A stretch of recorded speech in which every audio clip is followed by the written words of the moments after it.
If you want to know something about yourself, sit on your bed one night and say, what's one thing I'm doing wrong that I know I'm doing wrong, that I could fix, that I would fix? You meditate on that, you'll get an answer. And it won't be one you want, but it'll be the necessary one.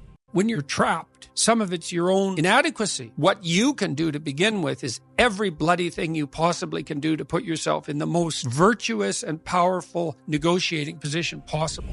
Wherever I go in the world, people come up to me and they often have a pretty rough story to relate. It's an awful thing because you see, even in the revelation of their triumph, the initial depth of their despair. So I wouldn't change that, but it's not nothing. And it's certainly not just happiness. It's better than happiness, but it's almost unbearable. One of the things that Carl Jung, the great psychotherapist, said about a persona is, don't be thinking that you're better off if you never formed one. So for Jung, it was a voyage from the undifferentiated self in infancy and so forth through persona to authenticity, because you have to act out your ideals to some degree, right?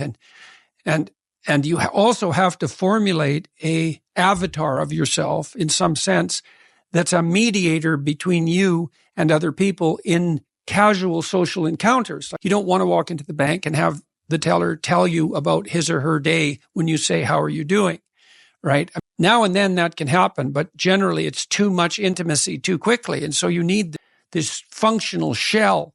But the problem arises when that functional shell is all that there is. And then the real person underneath is just desperate and unhappy because nothing of what's being acted out reflects a true underlying reality. If you want to know something about yourself, sit on your bed one night and say to yourself, you got to mean this, like you got to be desperate. This is no game, this.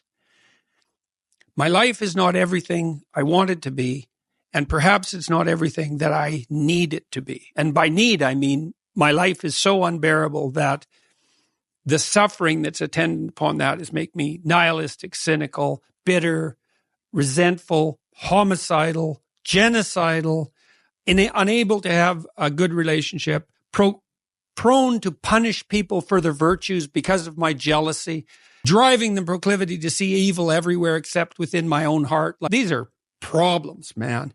And you ask yourself, you sit on the bed and say, oh man, I'm ready to learn something. But what's one thing I'm doing wrong that I know I'm doing wrong, that I could fix, that I would fix? You meditate on that, you'll get an answer. And it won't be one you want, but it'll be the necessary one. The way you pay for your privilege is with your virtue. At most particularly, you have these opportunities and this existential guilt. And the way you expiate that and atone is by doing your best to live the best possible life you can manage, to speak the truth, to treat people with respect, to abide by the principles of the dignity of the individual, and to put your house in order. And that's how you pay for your unearned privilege. The essential doctrine of conservative political philosophy, right, is beware of unintended consequences. Oh no, this thing will just do what I want it to do and nothing else. It's like, no, even Marx knew that wasn't true. Marx developed the concept of alienation. You get alienated from the products of our effort. That's part of the reason he didn't like factories. And fair enough, because factory work, which is repetitive, in some sense, destroys our artisanal relationship with what we produce. Now, the problem with Marx's analysis is that, yeah, but it's pretty damn efficient and it lifts people out of absolute poverty really quickly. So, but that doesn't mean that